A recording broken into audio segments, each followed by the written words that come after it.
Slightly different video this week. I want to talk to you about trust.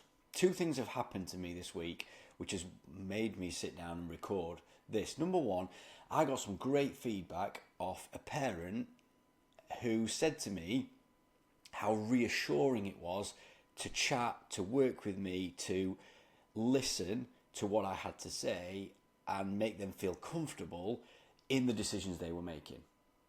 Why was that the case? Well, they were struggling to trust people within professional football. I then had further meetings with parents and one player, and the same theme came up. It's really difficult to trust people. And I thought, how many times do we talk openly about trust within professional football? Not a lot. So I want to just talk to you to reassure you that this is actually happening to everyone. So let me talk you through a couple of examples. I've spoken with parents who spoke to me about how a first team manager had sat with them, with their son, told them something, and then just not done what they said they were going to do on a number of occasions. I also spoke with a parent where it came to deselection, releasing, and despite things that they'd said over the course of the season, that was never mentioned and the player was released.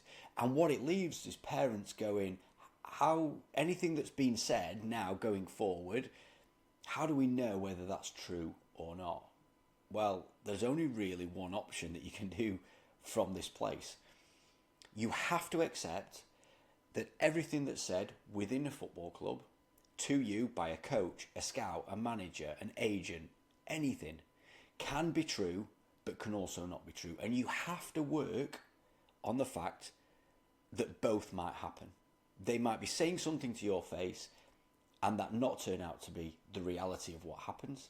They might be saying something to your face and that could be the reality that happens. So if somebody says, next season we want a really strong under-21s squad, that could be the case, but that might not play out in reality. You have to work on both being true. And the only way that you can work to do that is to take ownership of careers. Actually make decisions away from the noise, away from what people are saying. Plan out how you're going to navigate this, whether that's true or whether it's not true. You have to do that. The reason this happens is because those other people who are talking to you, they're also struggling to trust people. That's the environment. If within that environment you don't take control and ownership of what you're doing with your son or your daughter, or if you're a player with your career, then you will end up vulnerable. This is an environment where trust is difficult to come by. It's not only you, so the only option you have from there is to take ownership of what you're doing. I hope me telling you that it's happening to everybody reassures you. And I'll see you next time for the next video.